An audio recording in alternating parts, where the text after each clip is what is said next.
What is up, everyone, and welcome to another episode of the Ronnie and Sonny Show. Today's guest is Tom Waterhouse, Chief Investment Officer at waterhousevc.com. Tom comes from a long line of bookmakers dating back 4 generations. He became a licensed bookmaker in 2003 at the age of 20 and was Australia's largest and most profitable on-course bookie by 2008.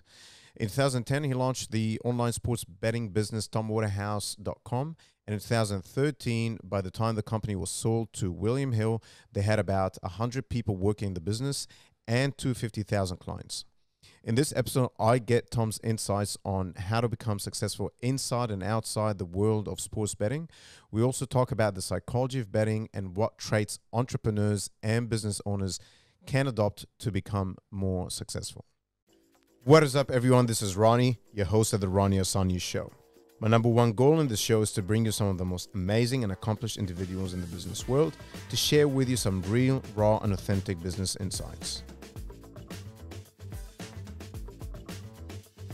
We sit down and talk in a casual setting, nothing too serious, yet we unpack some of the most incredible ideas, concepts, and best practices. So please sit back, relax, and enjoy the show. Oh, and don't forget to share the love. Like, share, and subscribe. Gracias, amigos. We are live. Tom, thank you so much for making it here. I appreciate your time. And I'm quite excited to talk to you about a ton of things, about your journey, your story. You come from a long line of, bookies and bet makers. And, it's 4 generations, Correct, yeah. starting from your great-granddad. Correct. Your great-granddad, grandfather, dad were all bookies, and my grandfather and my mum, obviously horse trainers. So grew up in this horse racing environment. Yeah, and your mom was inducted to the Australian Sports Hall of Fame. She was, yeah. Incredible night, actually. I didn't realise how big a deal it was, but it was very special, emotional night for her and actually all of us. It's amazing seeing these sports heroes and just the levels that they go to, whether it's in training or in life, to achieve what they achieve, and when they're at the top of their game, what they have to sacrifice to get there, and seeing all these other sporting heroes that I grew up idolizing, and then having mum up there being inducted was just an amazing moment. It was really a lovely night.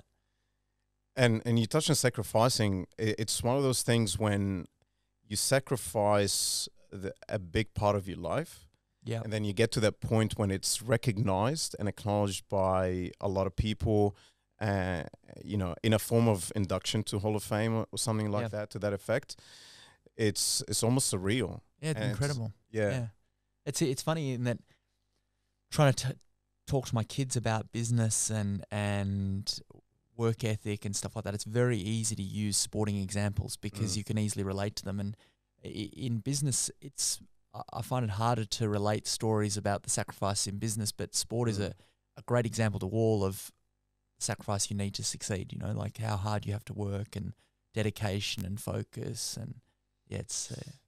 I think in sports, the level of discipline, look, make no mistake that you have to have a very high degree of discipline in the business world to make it then, right?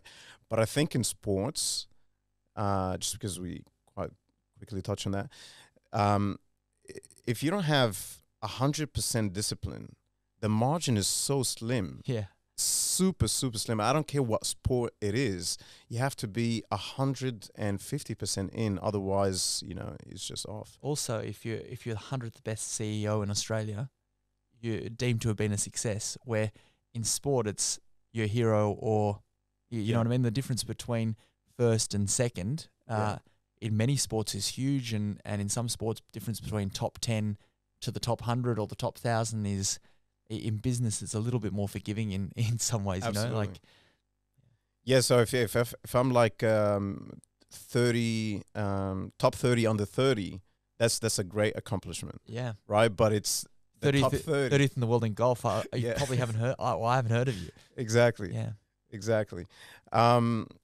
This obviously episode is not only about your family and the success they've had over the decades. It's also about yourself and what you've done. So I know that you started TomWaterhouse.com, and then you sold it a few years ago, and then you were able to, after, correct me if I'm wrong, you got it back after the business was sold again. Is that right? Correct, yeah. So now your focus is mainly on the betting app. Yeah, so we have a subscription tipping business, which is basically our missions to make our members better betters. So Right. A lot of people like to bet, but they don't know how to bet to give themselves the best chance to win. Right. And there's three ingredients. There's one, doing the form, so analyzing what you think the probability of that horse or that team winning. Yep. And then you need to know how confident you are, so how much to have on it. Are you not that confident you want to have $1 bet, or are you really confident you want to have $100 or $1,000? So that confidence is staking. And then the third ingredient is to make sure that you get on at the best price. So the house edge is not against you as much as if you've got 10 bookies and one's offering $5 and the others are offering $4, there's a big difference in return. So making sure that you get the top price. And a lot of people like to bet and the entertainment and the enjoyment of betting, but they don't know how to make sure the odds are more in their favor. So that's what our subscription tipping business is all about. And then we have an odds comparison business, which is basically like the Trivago or the Booking.com of betting. So looking and comparing across all the different bookies, and they can bet with all of them or a large group of them through my Tom Waterhouse app. Yep. And then our third business is a funds under management business. We invest in gambling companies, mainly listed gambling companies, mainly in the B2B sector. So the businesses that are providing services to the gambling companies, and yeah, that's our focus. And it's been such an interesting journey going from growing up in a family business, Encore, then becoming an on-course bookie, the startup of TomWaterhouse.com. Yep. That we went from 100 customers to 250,000 customers in 18 months. Just we were so lucky with the timing of the internet, taking off 3G, advertising restrictions, iPhone, and then sold that to William Hill, a multinational company, and then ran that company for them here in Australia for 4 years. They bought 3 businesses down here, and then luckily when they sold William Hill Australia to the Stars Group, was able to buy back the Tom Waterhouse business, which has been great. I mean, having your personal brand as your company is one of those things that can be emotional at times too, because it represents you as well. I think I just want to go back to you being a bookie and getting your license. I think you were 20 at the time. Yep, that'd be right. Yeah. Yeah. And then at what point did you become the best on-course bookie? So I was lucky. My dad said, look, would you like to come and work at the races one day when I was in my first year at uni? And I went out and worked for him, and I just fell in love with it. And there was just so much excitement and money and theatre at the track. And so I changed all my timetable and worked my university timetable around the racing. And and my dad, I'm just so lucky to have a dad like him, because he basically always gave me the ability to stand on my own 2 feet and to try stuff, and backed me 100%. So after 6 weeks of being at the races, he said, look, I'm going to go away on an overseas trip. Would you like to run my stand? And running, you can win or lose tens or hundreds of thousands of dollars. I was 6 weeks into working at the races, was so wet behind the ears, had no idea. And he said, look, you run it. Here's a few rules to follow. See how you go. And being thrown in the deep end, having him just backing me to, and look, I was lucky.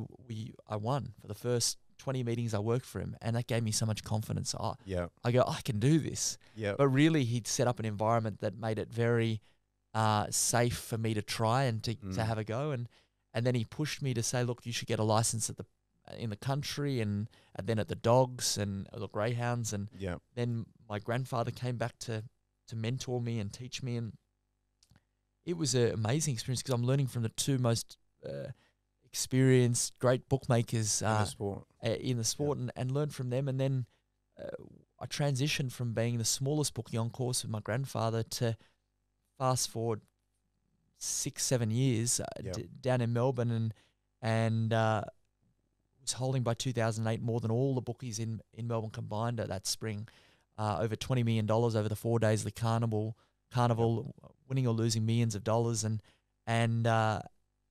really it was just because I just took the lessons they taught me and was able to build up and that confidence. My grandfather would always say that you reach levels of confidence and it's you can't go straight away to taking a bet to win $1 million. You know, you've got to build up to win $1,000 and to win $10,000, to win $20,000. You build up sort of that. You go, oh, well, look, I can bet that, and I've got the confidence to bet here, and you build up the track record, and you've gone through the lows of losing lots of money and bouncing back from it, and it's a real psychological game, betting big, because it's the low that you have after. I remember losing $2 million on Derby Day in 2008. You just you just feel like you've been robbed or punched in the guts so hard, and you're like, oh, I can't go another losing day because then I'm down $3 million or $4 million. It's a roller coaster of highs where you have a huge winning day to absolute lows, and you just don't know whether it's going to continue or change. And I would never have been in that position or been able to have the journey I have without my family. Or I realize how lucky I am to have come from the background that I have, and also have them as mentors. So much in what you just said, and a lot of questions that just popped in my head. I want to touch on the psychology of betting and draw some parallels to the business world, but quickly maybe just go into so your family. Would you attribute your family to be one of the main reasons? It might be an obvious question, as to the success that you've had, or maybe an influence to get into it. What's it like? Because some people grow up seeing the parents or the dad or mom successful in something, and they might not necessarily. Some of them kind of just not want to go into it, and some people take on the legacy and make even bigger names out of what's been done. So did you feel like your family, and from what you said, your dad were giving you a lot of support and indirectly helping you fall in love with it? Or I think there's no doubt that I would not be where I am today without my family. I think the biggest thing is not them saying, oh, here's money or here's this, or because I think that can ruin a lot of young people. You just get handed on a platter everything. But everything I've got is because of my family and the lessons and example that they taught. So my mum was so strict. Her discipline, her work ethic, her focus. My dad's also got work ethic and discipline, but his support and a lot of dads I see, they want to protect. Oh, well, I'm the king of the castle. I want to do that. My dad always was just pushing me to succeed. Like, you stand on your own 2 feet. You have a go. Try this. Giving me the ability to try things and possibly shine. If and that's such a generous spirit and heart to have that for your son or for your children. And then the other thing that is amazing about them is they have that support environment, but they really want both for my sister and myself to be able to stand on our own 2 feet. And that is great, because if you have the world given to you and you're got a crutch or a support, you feel, well, you just sort of second guess yourself. And I know that I wouldn't be where I am today without my parents or my family and the broader family, my aunt, my grandfather. I know that, but I don't feel that I'm supported by them or I've got that crutch. only because they have given me the ability to be able to stand on my own 2 feet, and I'm very thankful. I hope I can, with my kids, give them that same path. It's a whole analogy or metaphor of, you know, feed a man a fish every day or teach the man how to fish. Yeah. And for them, they knew that like we can't just give Tom everything. We need to help him, you know, be his own. I think that's Yeah. Psychology of betting is super interesting to me. It's, I guess, the biggest roller coaster you can ever have, right? Like, it's crazy ups, crazy downs. And I'm sure, you know, like you mentioned earlier, you've experienced it yourself, but also by virtue of what you do and the industry that you're involved in, you've seen it around you as well. So not just personal experience, but you've seen it around you. And I think if you are if you're successful in the world of sports betting, you've developed this level of emotional intelligence, correct me if I'm wrong, that you can take with you to other places, including business and other aspects of life. The lessons to be a successful punter are very similar to what you need to be a successful investor. So you need to analyze the form or analyze the company, see where you think you've got an edge over the market. Yeah. And then you need to know, well, how confident are you? How big a bet, how much of your bankroll or your investment bank are you willing to place on, I don't know, Microsoft shares or Tesla shares or where's your edge, how confident you are. So that's how much you're going to invest. And then how do you get on in the market where it's value, you know, where it's not overpriced. And that's similar with betting. And the key thing about it all is that you're going to make mistakes, whether it's investing or betting. You can't back all winners, and is having that discipline that you never step outside those rules. You know, where you come unstuck betting is when you chase your losses. You make a mistake and you're thrown off kilter. And the ability for someone to be able to be successful long term, a lot of the most winning punters come unstuck because they don't limit their losses. They go, oh, I've lost this, I just need to win it back, and they start chasing. And they become emotionally driven. You become emotionally driven and you chase your losses, and then everything is lost. You know, being, I think, successful in business or in betting, it's very much discipline plays a huge role.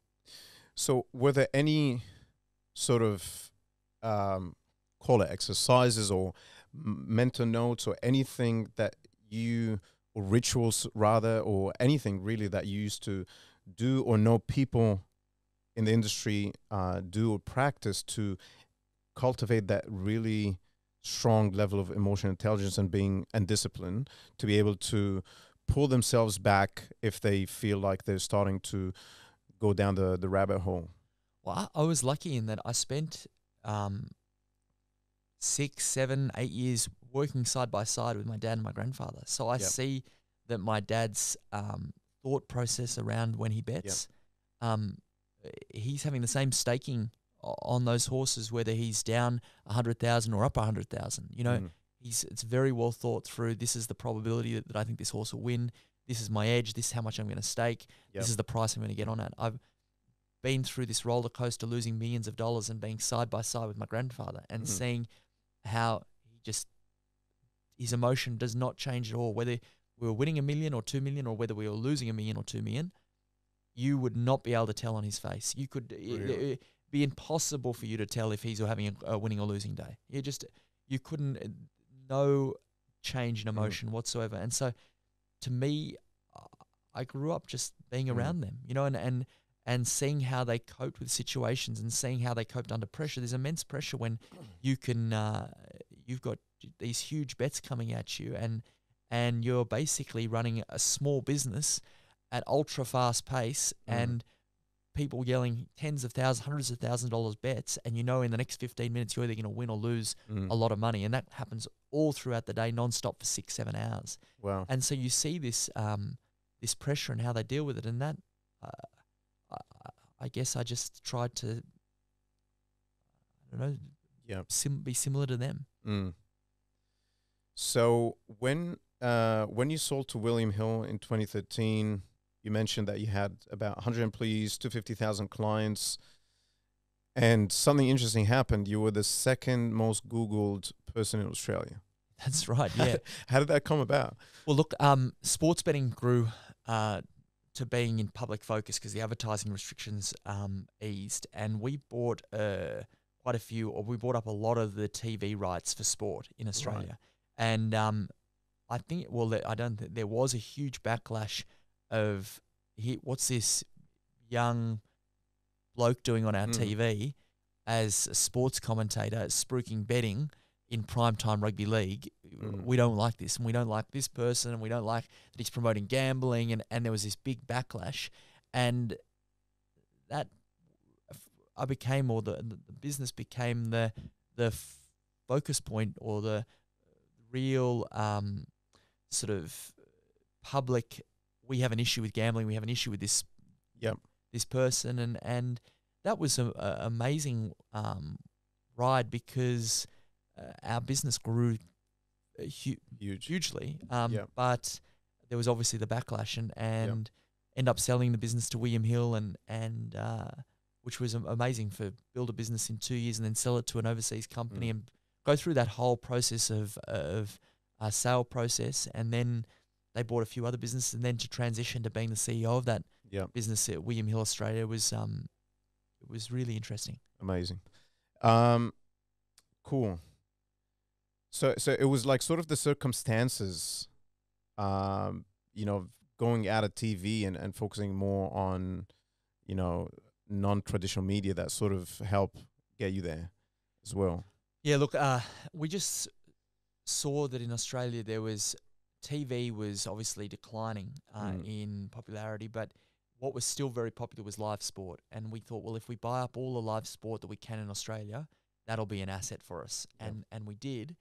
And it worked really well. The issue that happened, though, is that there was public backlash in that every time they turned on a sporting event, there was this Tom Waterhouse guy that was spruiking odds, and they're like, we've never, we like watching our sport without that in our face, and especially that guy in our face. Yeah. And so there was a public backlash, but yeah, we were able to grow the brand and the business really quickly because of it. So I can't really complain about the backlash, because that's part and parcel of taking the benefit of the growth. Yeah. You have an interesting branding that you've, you know, cultivated over the years, and it's quite unique, and, you know, in everything from the way you present yourself, the way you talk, what you drink. I was quite fascinated when I saw a few videos of you just walking around with your Fanta, and some of the, also on your Instagram, some of the videos you do talking about your betting app. What made you, or what influenced that direction? Was it just organic, or did you wake up one day and thought, or had this, you know, idea that, okay, I need to go about my personal brand that way? I think with marketing, for it to work, you have to be different. Right. You know, you have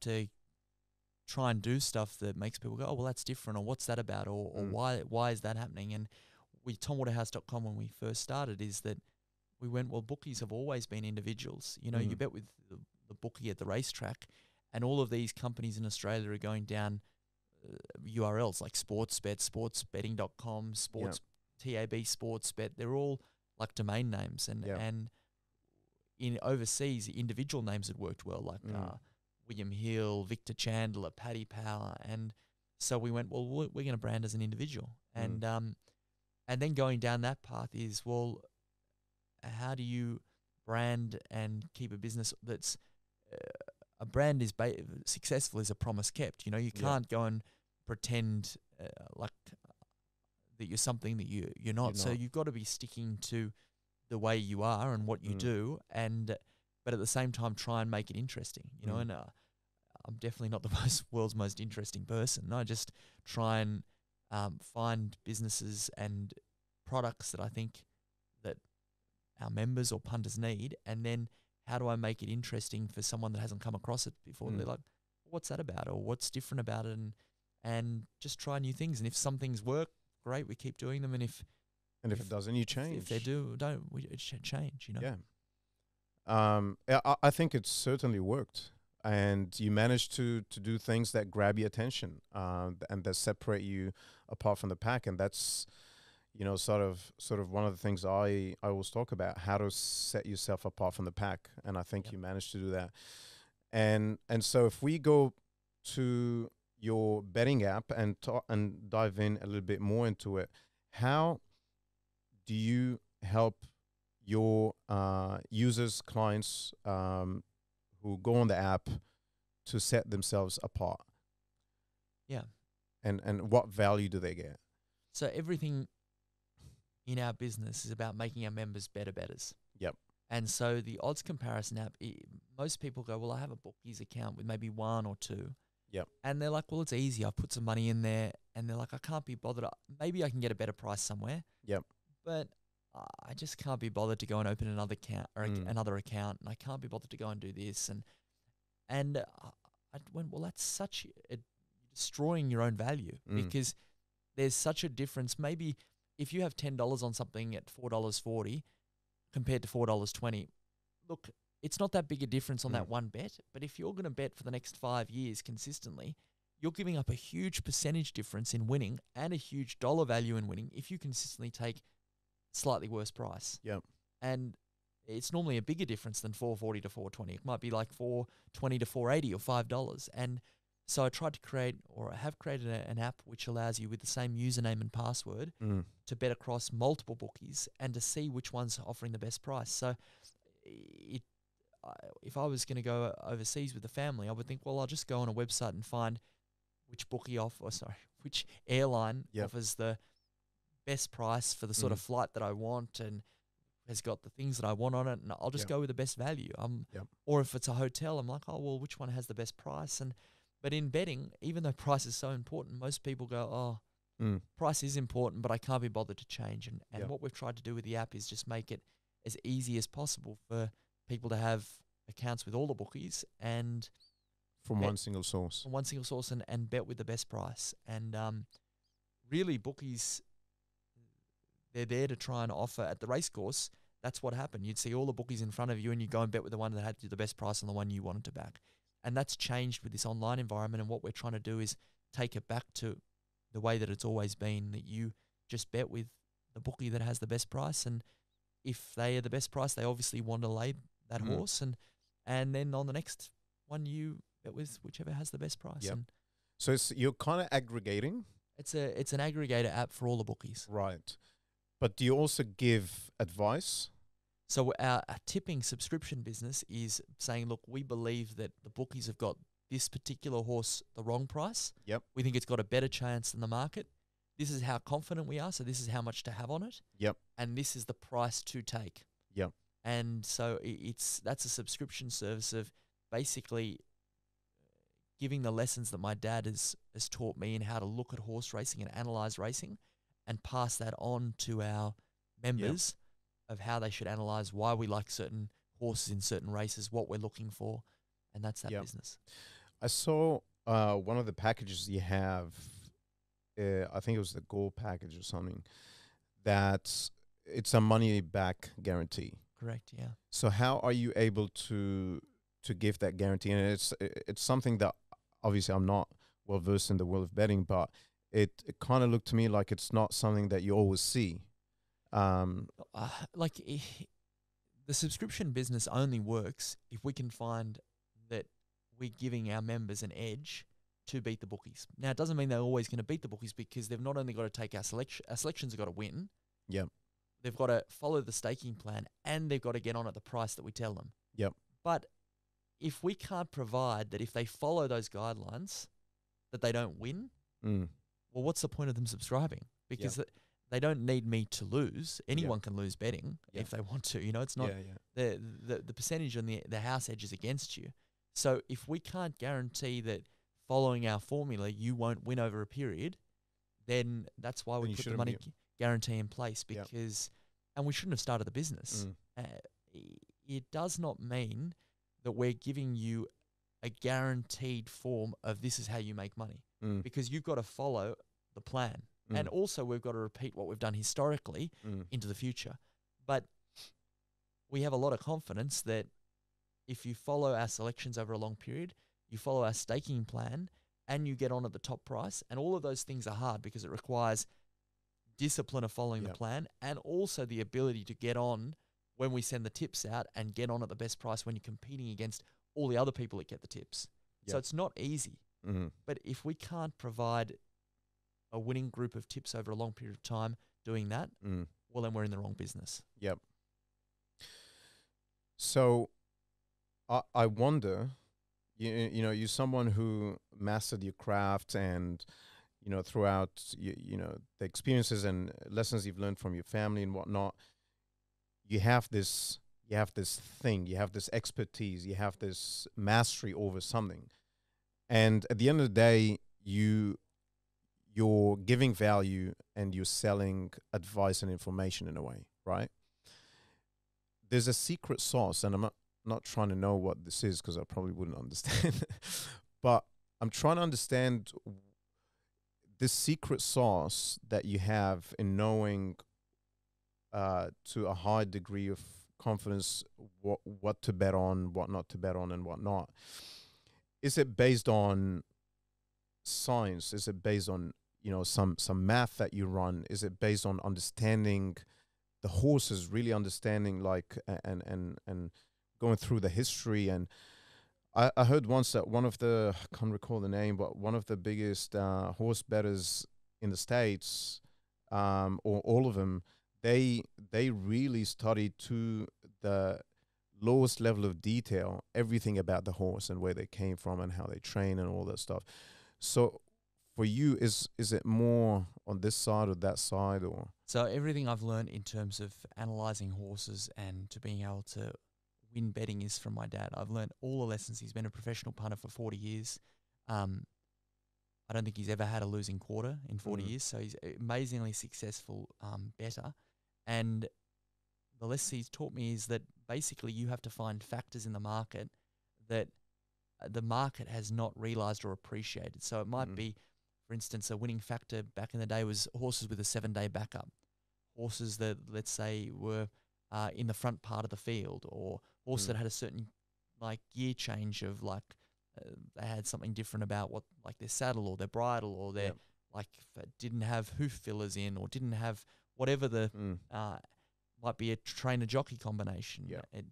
Whatever those factors are, and there might be hundreds of them, you have to find where the market hasn't correctly priced those factors. So where the market hasn't found that edge, and then compute them through your model of what you believe is the true probability of that selection or that horse winning that race. And if you can consistently price the probability better than the market can at the point in time that you're betting, then you have an edge. So you need to work out how big your edge is, how confident you are, and that determines your staking. And then you need to be able to make sure that you can get on at the price that's still an edge. Because the starting price, the market will get, by the time the race is jumped, the market will be very efficient. And you need to find where the market is inefficient, they haven't priced in all those factors yet, and be able to bet at that time. And that's what we're trying to do, is we're just trying to find where the bookies have mispriced the market. It's all about that gap. It's all about that gap where the majority haven't realized a legitimate piece of information that can change something, and you being it's exactly the the same with investing. Is why is the market believing that this stock should be valued at this price or this price, and has the market missed something? You know, and if they have missed something and you are confident you're correct, well, how confident are you? Are you're that confident you're going to bet the house and 100% on it? Maybe not, but you have a level of confidence. So I'll stake this. I'll have this amount of my investment portfolio on this particular bet or investment. And you've got to come up with an edge and find an edge and prove over a lot of, like, analysis that you actually do have an edge over the market. And if you do, well, then how do you exploit that edge and make sure that you don't risk the house at any one point, because that edge can change, or you might not have understood all the dynamics of the market. So Yeah. you never want to be put out of play. Yeah. If you can stay in play, you can have a lot of bets over a long period of time and finesse your edge over time. Amazing. So if I'm new to all of this, one, how much do you think like rookies should start betting? Like how much out of their bankroll, of how much they can afford? I would, if it was me just starting in following our tipping packages, I would start with the free package. Yep. Start with the free package, follow that. Make sure that you can handle the weeks that we don't win every week. But that package, I think, is 10 or 12% profit on turnover at starting price at the SP. Right. So it's a very high performing package historically. I'd follow the free package. I'd make sure, okay, well, what was the best price when Tom sent that tip? What was the best price bet? Because we show in our recordings the best price bet. How close could I get to that best price? So how good am I at getting on it? And just work on, have I got the ability and have I got accounts with all the bookies that are offering the price? How close am I getting to the best price? Now, even on the best bet, historically, if you miss the best price and you bet at the bottom price, starting price, it's still shown a profitable track record. But start on that. And if you go, actually, well, look, I like this. I have the ability to be able to get close to the top of the market. Well, then I've done that on one bet. Let's move up to 5 bets or move up to more bets from Tom's packages. And that's, I think that's if you're not consistently getting close to the top of the market, there's no point getting more selections because you won't win. If you can consistently get close to the top of the market, then taking on more selections will make it more likely that you can beat the bookie. So let's say I got $1 million in my bank. That's my net worth, right? And I want to get on this journey. Would you say 100,000 or 50,000 or 10 grand or 5,000 or whatever? What is that percentage that you think people starting should really, I guess, allocate or risk or use to get into sports betting? Or is there isn't right or wrong? No, I think it is a very difficult game, sports betting and winning at racing. It's not to say you can't do it. Yeah. There's plenty of people that, like my dad's, that's been his profession. You know, so you can win betting on racing. But it is very difficult. It's not, it's much more difficult than stocks, in my opinion. You know, because you can have a diversified portfolio, you can you buy them, you can say, that's my investment, I'm going to hold them for a long period of time, and hopefully those companies continue to grow their profits, and you've got a wide variety of bets in the market. Betting on racing, you've got to be constantly ensuring that there's a lot of profit on turnover, which can actually make your return on investment very high, but you've got to continually be trading in that market and betting a lot, because you can have, if you buy, I don't know, 100,000 of Microsoft shares, you can buy and it's liquid. You know, it's a liquid. But for you to turn over 100,000 on betting, you've got to have a lot of bets. You've got to make sure on all those bets that you're not missing any of the selections, that you're staking correctly, that you're getting on at the top price. It requires a lot of experience to be able to win at that. So I would start off small, start off with the base entry level package, and just see how good and your skill set is of discipline, of getting on at the top price. And then if you can actually do that, well, and also that you have the time commitment to give to it. Because you invest 100,000 in Microsoft shares, you've analyzed that that's a good investment, but you're not trading them. You go, well, long term, I'm holding that. That's a position I want to hold for the next 10 years. You're done. You know, that's your investment. You might come and look at them in a year's time, or in betting, for instance, your whole Saturday is focused on finding when the bookies have priced incorrectly and betting accordingly. It's a trading type. And that requires a lot of discipline and a lot of effort in time. And obviously time is a cost. You know, that's so you save people that time that they have save people the time in coming up with the selection. Yes. Do not save them the time in getting on at the top of the market, they've got to do that. Right. You know, if you've got one selection, the time needed is not very high because Yep. you get one selection. Oh, I'm going to look at all the bookies that are out there. I'm going to get on. I've got accounts with them all. I'm going to bet with that bookie. But if you go up our package and you're suddenly getting 40 selections on a Saturday, that's quite a big time commitment. Right. And that Yep. it's high return on investment if you do it successfully, but it's not guaranteed you do it successfully and that you have the discipline to do it. It's not. Yeah. There's commitment. If it was easy Yeah. to win betting, the bookies would be broke Mm. and everyone would be betting until they were broke. You know, Yeah. it's not an easy game. The edge is in the bookies' favor. Mm. And what we try and do is find where the edge is in our favor. Mm. But then the people that follow, the members that follow, they need to ensure they have the discipline just to stick to that. Yeah. And that's difficult. Very, very insightful. So away from the sports betting and, you know, going into the outer circle of the gambling world, do you see any trends or any things that are happening or of any evolution in the gambling industry that excites you, that you're really big about, excited about? I think this we're right in the middle or right at the beginning of a once in 100-year event, in that the sports betting and gambling world is always, people have bet since the beginning of time. Yeah. You know, people have gambled, whether it's casino games or on horses or chariots or whatever. It's just always been around. Yeah. But we're seeing the opening up and the legalization and of the US sports betting market, and that is Here in Australia? no, in the US. So we're seeing that the US in May 2018, they said, well, look, you can suddenly bet in New Jersey and bet on sports online. And that opening up of the sports betting market in the largest economic nation in the world is a huge, huge event. And so this is for our fund. Our focus is really finding businesses that we understand well, that are very strong businesses, but also have the ability to take advantage and grow in this US market. And it's a really interesting time. Before that happened, was it just Las Vegas and a few? Yeah, so you had Vegas. Obviously, you could bet. Yeah.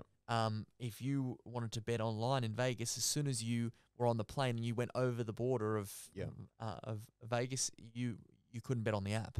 You'd have to go to a venue and put cash in to your app account, and basically you're seeing state by state gambling opening up. And every time a state opens up, it's like a mini Australia. And so you have all of the like providers going in there, the betting operators, but you have all the suppliers, the marketing, the vision rights. You're seeing all of the different companies just seeing these huge growth opportunities, and that's just beginning.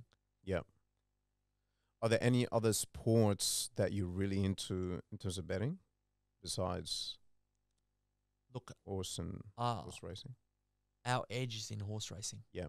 So I look at them all from an investment point of view, but I'm not an avid sports fan. You know, I grew up and I loved watching tennis and basketball and like rugby and rugby league, and I loved watching those kids, but I spend very little time watching sport now.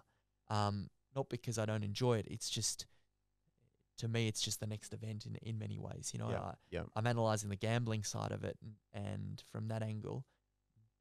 But if I ever go to a sporting game, obviously I enjoy it. It's just, it's not my area of focus. Yeah.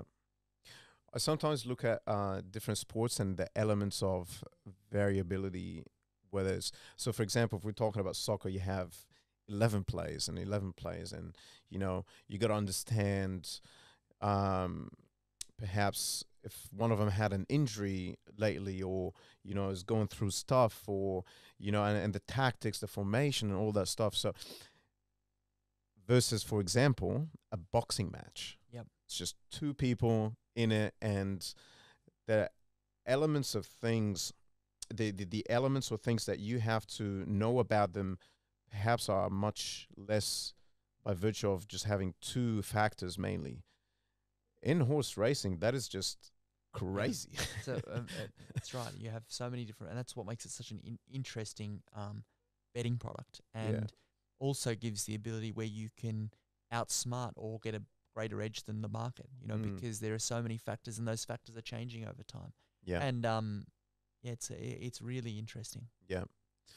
Cool. Well, thank you so much for your time. Before we wrap up, was there anything that I didn't cover that you perhaps wanted to touch on? No, I just appreciate you having me on the show, and congratulations, obviously, to all your success starting this up, and yeah, great to be on. Thank you so much. It's been a pleasure, Tom. Thanks so much. You. Thank you. Take care.